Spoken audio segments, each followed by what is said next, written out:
India trip, it looks like he has three elements of that trip: G20, Quad, and the bilateral. Can you give us a sense of what he's going to talk on the bilateral issues and about the Quad as well?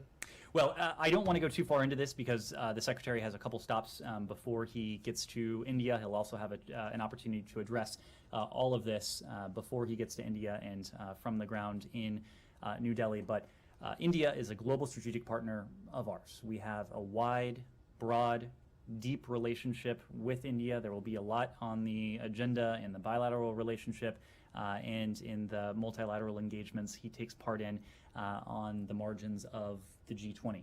We share a vision with India of a free and open Indo-Pacific, and India is a key partner of ours bilaterally in the context of the Quad as well, other international groupings, even as we've attempted to stitch together some of the partnerships in which India has been a key player. We've spoken quite a bit recently of I2U2, a new partnership that involves India, it involves the UAE, it involves the United States as well. So there are a number of elements on the agenda, and you'll have an opportunity to hear from the Secretary as he travels there. But are your differences with India on the issue of Russia being resolved, or both are you on the same page on Russian war? You've heard very firmly from Prime Minister Modi the belief on the part of the Indian government that this is not an era of war.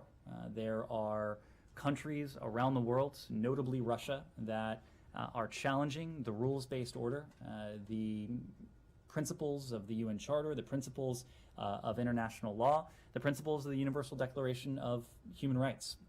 We'll continue to discuss these issues with our Indian partners. I have no doubt that they'll be on the agenda for and around the G20. One last question.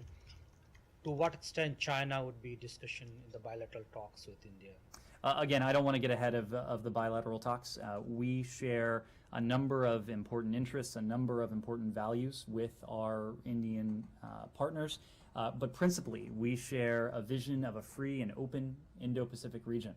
There are countries in the region, namely the PRC, that have posed a consistent and in some ways even a systemic challenge to the vision that we share with India of a free and open Indo-Pacific. Without going into specific, those issues will certainly be on the agenda at the G20, but also in the bilateral context. Yes, go ahead. Thank you. My question is about G20 ministerial meeting in India. The G20 finance ministers couldn't reach a consensus on describing the war in Ukraine last week. At the G20 foreign minister meeting this week, how important does the US think to reach a consensus and issue a joint communique? And also at the G20 ministerial meeting, does the US plan to discuss the concern that China might provide lethal support to Russia? So the G20 meeting is late this week. We're at Monday right now, so I don't want to get too far ahead of where we are. But to your question, what I saw from the finance ministers meeting over the weekend was a G20 that was on the same page with two notable exceptions, only with the exception of Russia and the PRC. Other countries, as you can see from the statement that emanated from the finance ministers meeting, roundly condemned Russia's aggression against Ukraine.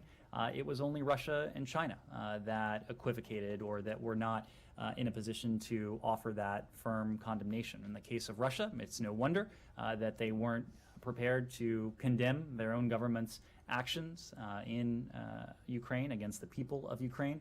When it comes to the PRC, that's a question for the PRC, a country that purports to believe in the principle of sovereignty, that purports to believe in the principle of territorial integrity and independence. Why it is not living up to those principles in this context, that's a question only the PRC can answer.